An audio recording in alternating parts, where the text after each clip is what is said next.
Welcome back to Living Well After 50, and today we're asking the question, are you listening to your body? Because, your body warns you weeks before a stroke, and we all need to ask ourselves that question. Because strokes, well, they affect nearly 800,000 Americans every single year. That's a lot of people. It's one every 40 seconds. But here's the good news. A lot of strokes are actually preventable, especially if we learn to recognize those early signs our bodies are trying to send us. And before we get started today, don't forget to sign up for our free newsletter.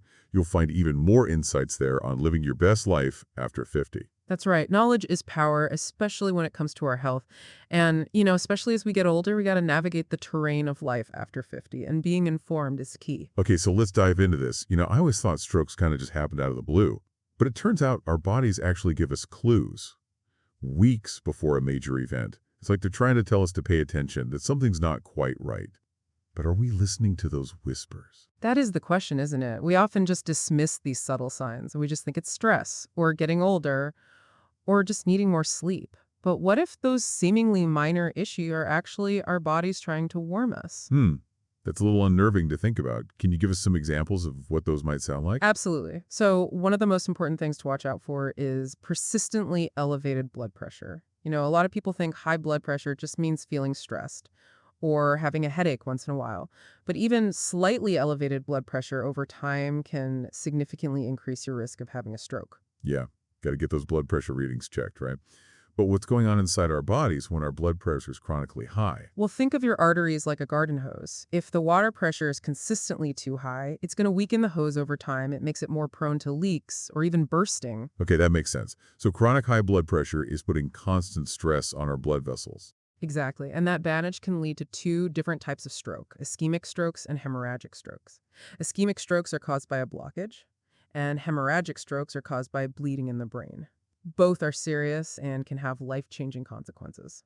So how do we know if our blood pressure is kind of creeping up into that danger zone? Like, what are some of the more subtle clues? Well, those occasional headaches can be a sign, but you also want to look out for things like shortness of breath, especially during activities that you used to handle easily. Even heart palpitations, if they seem a little irregular. It's easy to dismiss these as just getting older, but they could be warning signs. Yeah, it's so important not to ignore those whispers, because they can be really easy to dismiss as just those everyday aches and pains. So what's another body whisper we should be paying attention to? Another one is excessive fatigue. Now, we all get tired from time to time, especially as we get older. But I'm talking about a fatigue that is persistent and unexplained. It doesn't seem to go away with rest, and it can actually be an early sign of reduced oxygen flow to the brain. Really? So it's not just being tired. It's like a sign that something might be off with our brains. Exactly. And this fatigue can actually be a precursor to something called a TIA, a transient ischemic attack, also known as a mini stroke. It's kind of like your brain is getting a temporary glitch in its power supply. Oh, wow. So even if we think we're just tired, it's worth getting checked out just in case. Absolutely. If the fatigue is new, unusual, or doesn't improve with rest, especially if it's accompanied by other risk factors like high blood pressure or diabetes, it's really important to see your doctor. Don't just try to push through it. So we've talked about high blood pressure and fatigue. What's next on the list of these whispers? Vision problems. We're not just talking about needing reading glasses. We're talking about sudden changes like blurriness, double vision, or even temporary blindness in one or both eyes. Now that you mention it, I have noticed my vision getting a little blurry lately. I just figured I needed a new eyeglass prescription. That's definitely possible, but sudden vision changes, especially if they're severe or go on really quickly, could signal a problem with blood flow to the eyes and the brain. So it's like our eyes are giving us a sneak peek into what might be happening in our brains. Yeah, it's a little bit of a wake-up call, but the good news is that these warning signs are there to help us. Okay, so if we experience any sudden vision changes, we need to see our doctor right away. What about other types of warning signs? What else should we be looking out for? The next one is a severe headache, and I'm not talking about your typical tension headache. This is a headache that comes on suddenly and intensely, often described as the worst headache someone has ever experienced. Wow. Okay, that sounds really intense. It is, and it's not something to take lightly.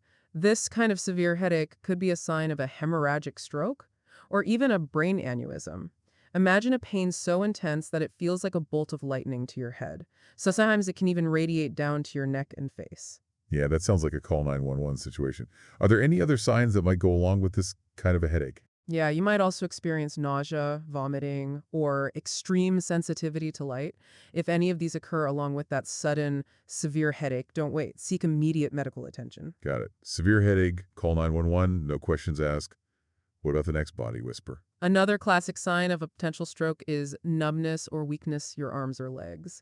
This is often a sign of a TIA, that mini stroke we talked about earlier. Oh, right. I've heard about this one. Isn't it usually one-sided? Like your arm suddenly feels heavy or your leg goes numb? Yep, that's right. It typically affects just one side of the body. You might wake up and find it difficult to lift your arm or have numbness in your leg. And even if it's temporary, that's still a warning sign, right? Absolutely. Even if the symptoms disappear quickly, it's crucial to not ignore them. Remember, a TIA is like a warning shot. It means there's been a temporary disruption of blood flow to your brain. And that puts us at higher risk for a major stroke down the road. Exactly. So even if those symptoms vanish, you still got to get checked out by your doctor. Don't wait for a second episode. Okay, so we've covered 5 warning signs so far. 2 more to go. What's number 6? Speech problems. This could be slurred speech, having trouble finding the right words, or even difficulty understanding what others are saying. So it's not just about talking, it's about understanding language too. That's right. When a stroke affects the areas of the brain responsible for language, communication can be really impacted. You might know exactly what you want to say, but the words just won't come out right. Yeah, I can imagine how frustrating that would be. What should someone do if they experience this, even if it's just a brief episode? Again, it's essential to seek medical attention right away. Even temporary speech problems could be a sign of a TIA and a higher risk of a full-blown stroke in the future. So it's always better to be safe than sorry. All right, we're on to our final warning sign. Number 7, what is it? Neurological issues like sudden memory loss, dizziness, problems with balance, or difficulty walking. It's like your brain just isn't working the way it used to. Oh, so those senior moments we joke about might actually be something more serious. It's possible these symptoms can be subtle and easy to dismiss as just part of aging, but they could indicate a disruption of blood flow to crucial areas of the brain. Things like sudden clumsiness, having more frequent falls, or even just feeling confused more often than usual. Yeah, it sounds like it's all about paying attention to changes in our normal baseline. If something feels off, it's better to get it checked out. You got it. Early medical attention is crucial to determine the cause and prevent a potential stroke. It's much better to be proactive than reactive when it comes to our brain health, especially after 50. Okay, so let's recap those 7 silent signs. We've got persistently elevated blood pressure, excessive fatigue, vision problems, severe headache, numbness or weakness in the extremities, speech problems, and neurological issues. That's a lot. To make you realize how important it is to really tune in and listen to our body. It does, doesn't it? And it's not about living in fear of a stroke. It's about being informed so that we can take control of our health. Yeah, I completely agree. It's about taking charge of our well-being. So now that we've talked about the warning signs, let's move on to understanding the different types of strokes and what causes them. But first, a quick reminder to sign up for our free newsletter. You can find even more insights there on living well after 50. We'll be right back after a short. And we're back. Now we've talked about those warning signs. Let's dig a little deeper into the different types of strokes and what actually happens in the brain. You know, I've heard the terms ischemic stroke and hemorrhagic stroke, but I'm not always sure what the difference is. Yeah, it can be confusing. They both involve disruption of blood flow to the brain, but understanding the difference is important because it affects how strokes are treated. Okay, so let's start with ischemic strokes. Those are the most common type, right? Right, they make up about 85% of all strokes, and they happen when a blood vessel supplying blood to the brain gets blocked, usually by a blood clot. So it's like a traffic jam in our brains. Everything just comes to a standstill. Yeah, exactly. And just like in a traffic jam, that blockage prevents those essential supplies from reaching their destination. In this case, that's oxygen and nutrients. And the destination is brain tissue. And without that, brain cells start to die. That's right. And the longer the blockage lasts, the more potential for damage there is. That's why it's so important to get medical help immediately if you think you might be having a stroke. Time is brain, as they say. So what actually causes those blood clots that lead to ischemic strokes? Well, there are a couple of things. One is a buildup of plaque in the arteries. It's called atherosclerosis. I've heard of that. It's related to high cholesterol, right? Right. High cholesterol can lead to that plaque buildup. Think of it like cholesterol gunk, slowly building up on the walls of your arteries, and that narrows them over time, makes them more likely to get blocked. Like a clogged drain pipe. Yuck. Are there other things that can cause blood clots? Yeah. Another one is atrial fibrillation, or AFib. It's an irregular heart rhythm. Oh, yeah. I've heard of that. It's kind of like a quivering in the heart. That's a good way to describe it. In AFib, the upper chambers of the heart don't beat effectively, so the blood pools and can form clots. and those clots can break off and travel to the brain, which causes an ischemic stroke. So it's not just the health of our blood vessels, but the health of our hearts, too. Absolutely, it's all connected. Okay, so we've covered ischemic strokes. What about hemorrhagic strokes? Those are less common, but more serious, right? Yeah, that's right. Hemorrhagic strokes are caused by a weakened blood vessel in the brain that ruptures and bleeds. It's like a burst pipe. And that bleeding damages the surrounding brain tissue. Oh, so it's a leak instead of a blockage. Exactly. And how serious the stroke is depends on how much bleeding occurs Yeah. and where in the brain it happens. So what causes those blood vessels to weaken in the first place? The most common cause is uncontrolled high blood pressure. Remember our garden hose analogy. If the pressure inside the hose is too high for too long, it can spring a leak or burst. That's what happens in a hemorrhagic stroke. Yep.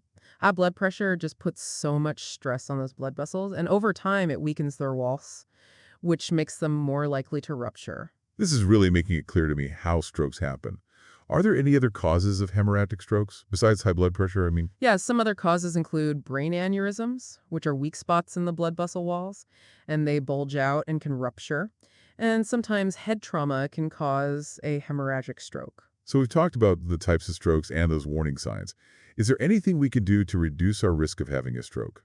There is. That's the good news. A lot of the risk factors are things we have some control over through lifestyle changes and by working with our doctors. Oh, that's good to hear. So it's not all just bad luck. Definitely not. It's about taking steps to protect our health and well-being. Okay, so let's dive into the steps. What are the most important things we can do to reduce our stroke risk, especially as we get older? Well, as we've already talked about, it's really important to manage blood pressure and blood sugar, especially if you have diabetes. Working with your doctor to keep those numbers in a healthy range. You might need lifestyle changes or medication or both. So regular checkups are important. I've been guilty of skipping those sometimes.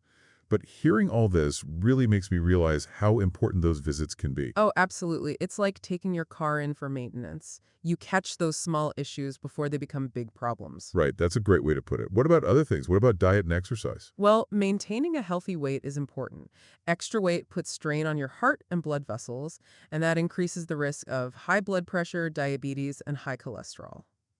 I've always struggled with my weight. It seems like it gets harder as you get older. I hear you. It's a common challenge. But the good news is you don't have to make drastic changes. Even moderate exercise and gradual changes to your eating habits can help. So it's about making sustainable changes, things we can stick with. Exactly. Making those healthy choices part of your daily routine. What kind of exercise do you recommend for, well, people our age? Aim for at least 150 minutes a week of moderate intensity exercise. And it doesn't have to be strenuous. Brisk walking, swimming, dancing, even gardening all count. So we got to get moving. What about diet?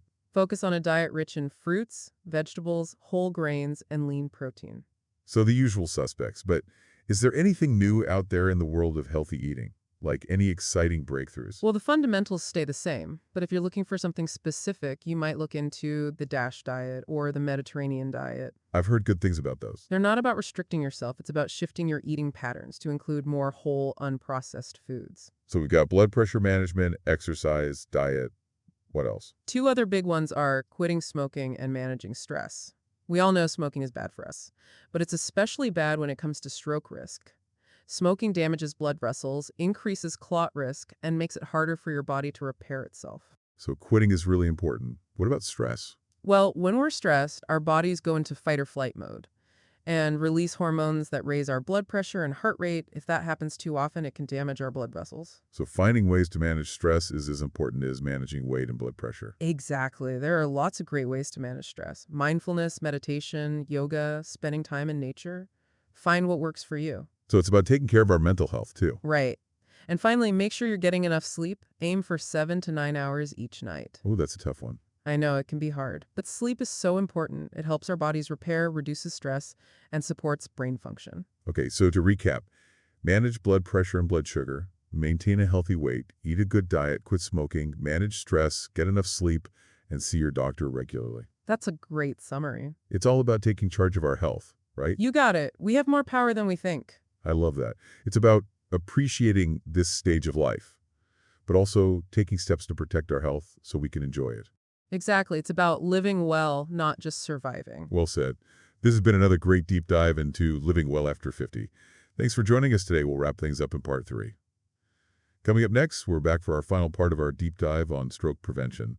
And I have to say, this has been a real eye-opener for me. I'm glad to hear that. It's all about empowering ourselves with information so we can make those good choices for our health. Yeah, absolutely. So speaking of knowledge, let's just recap those 7 key warning signs so they're fresh in everybody's mind. Okay, sure. So those 7 signs are persistently elevated blood pressure, excessive fatigue, vision problems, a severe headache that comes on suddenly, numbness or weakness in the arms or legs, speech problems, and any neurological issues. And even if they seem minor or temporary, we need to see a doctor right away, right? Absolutely. Early detection is key. And the good news is that a lot of strokes can be prevented. We can make healthy choices, manage those risk factors, and just be aware of what our bodies are trying to tell us. Yeah, that's really good to know. And, I want to encourage everyone listening to share this information with their friends and family. We can all play a part in raising awareness and, maybe even save some lives. That's so important. Knowledge is power. The more we know, the more we can recognize the signs and act fast. This whole Nick dive has really got me thinking. There's so much to learn about brain health as we get older. There really is. And research is always evolving. So there are new discoveries all the time about how to prevent, diagnose, and treat strokes. That's encouraging. We can continue to learn and take steps to protect our brains. Absolutely. It's never too late to start focusing on brain health and living a brain healthy lifestyle. Well, it's about so much more than preventing strokes. It's about keeping your brain sharp, boosting your mood, and just staying engaged. Well said. It's about really embracing all the possibilities that this time of life has to offer. Exactly. Living well after 50 and beyond. I love that. Well, this has been another insightful deep dive into living well after 50. Thanks for joining us today. Remember to subscribe for more great discussions. And don't forget to sign up for our free newsletter for even more tips. See you next time, and take good care.